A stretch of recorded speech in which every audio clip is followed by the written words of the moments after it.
এবং যদ্দূর পারি কাতার সোজা করি।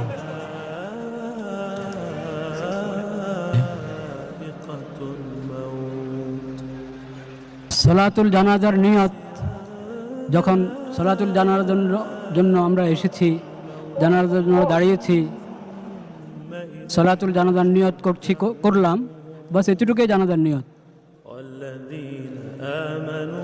4 তাকবীর হয় জানাজাতে।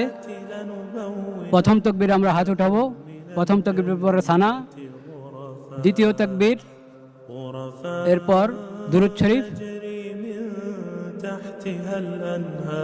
তৃতীয় তাকবীরের পর দোয়া, চতুর্থ তাকবীরের পর সালাম। কিছুক্ষণের মধ্যেই নামাজ শুরু হচ্ছে, আমরা প্রস্তুত হয়ে যাই।